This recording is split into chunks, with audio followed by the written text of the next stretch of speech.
ಇನ್ನು ಮುಂದೆ ನಿಮ್ಮ ನೆಚ್ಚಿನ ಧಾರಾವಾಹಿಗಳ ಫುಲ್ ಎಪಿಸೋಡ್ಗಳು ಸನ್ ನೆಕ್ಸ್ಟ್ ಆಪ್ನಲ್ಲಿ ಮಾತ್ರ. ಯಾರು ಏನೇ ಹೇಳಿದ್ರು ನನ್ಗೊಂದ್ಸಲ ಕಾಲ್ ಮಾಡ್ಬೇಕಿತ್ತು ತಾನೆ. ಡಾಕ್ಟರ್, ನನ್ನ ಹತ್ರ ನಿಮ್ ನಂಬರ್ ಇರ್ಲಿಲ್ಲ. ಪೂಜನ್ ಹತ್ರ ಕೇಳೋಣ ಅಂದ್ರೆ ಅವಳು ಪ್ರಜ್ಞೆ ಇರ್ಲಿಲ್ಲ. ನಿಮ್ಮ ಹತ್ರ ಇಲ್ಲ ಅಂದ್ರೇನು? ರಿಸೆಪ್ಷನ್ ಅಲ್ಲಿ ಇರ್ಲಿಲ್ವಾ? ಅವ್ರ ಹತ್ರ ಫೋನ್ ಮಾಡಿಸ್ಬೋದಿತ್ತಲ್ಲ. ಹೌದಲ್ಲ ಡಾಕ್ಟರ್, ನನಗೆ ಗಾಬರಿನಲ್ಲಿ ತಲೆ ಓಡ್ಲಿಲ್ಲ. ಅಷ್ಟಕ್ಕೂ ನರ್ಸ್ ಹೇಳ್ತಿದ್ರಲ್ಲ, ಅದಕ್ಕೆ ನಾನು ಸುಮ್ಮನಾದೆ. ನಿಮಗೆ ಗಾಬರಿ ಆಯ್ತು ಅಂತ ಏನೇನೋ ಮಾಡಿದ್ರಲ್ಲ, ಅದಕ್ಕೆ ಅನ್ಯಾಯವಾಗಿ ನನ್ನ ಮಗು ಹೋಯ್ತು.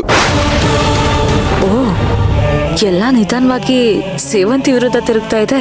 ಹೋಗ್ಲಿ ಬಿಡಿ, ಅವರು ಎಕ್ಸ್ಪೀರಿಯನ್ಸ್ ಇರೋ ಡಾಕ್ಟ್ರೆ. ಆದ್ರೆ ಮಗುಗೇನಾಯ್ತು? ಮಗು ಬೆಳವಣಿಗೆ ಸರಿ ಇಲ್ಲ ಅಂತ ಗೊತ್ತಿತ್ತು, ಆದ್ರೆ ಮೆಡಿಸಿನ್ ಕೊಡ್ತಿದ್ನಲ್ಲ.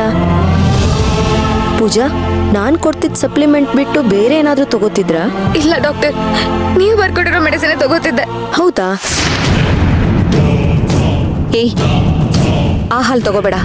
ಇದು ಪೂಜನ್ಗೋಸ್ಕರ ಪ್ರೋಟೀನ್ ಪೌಡರ್ ಹಾಕಿ ಮಾಡಿರೋ ಹಾಲು. ಇದನ್ನ ತಗೋ. ಇಲ್ಲ ಡಾಕ್ಟರ್, ಇದ್ರ ಜೊತೆಗೆ ನಮ್ಮ ಸೇವಂತಿ ಅಕ್ಕ ಪ್ರೋಟೀನ್ ಹಾಲು ಅಂತ ಕೊಡ್ತಾ ಇದ್ಲು.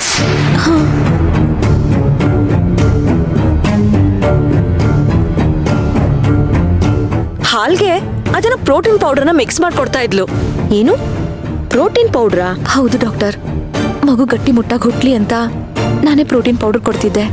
ಯಾವ ಕಂಪ್ನಿದಮ್ಮ? ಕಂಪನಿದಲ್ಲ ಡಾಕ್ಟರ್, ಒಬ್ರ ಅಜ್ಜಿ ಕೈಲಿ ಮಾಡಿಸಿ ತಗೊಂಡ್ ಬಂದಿದ್ದೆ. ನಾನು ಪ್ರೆಗ್ನೆಂಟ್ ಇದ್ದಾಗ್ಲೂ ನಾನು ಅದನ್ನೇ ತಗೋತಾ ಇದ್ದೆ. ಅದನ್ನೇ ಪೂಜನ್ಗೂ ಕೊಡ್ತಾ ಇದ್ದೆ. ಅದ್ಯಾವ ಪೌಡ್ರು? ಒಂದ್ಸಲ ತಂದು ತೋರಿಸ್ತೀರಾ? ಸರಿ ಡಾಕ್ಟರ್.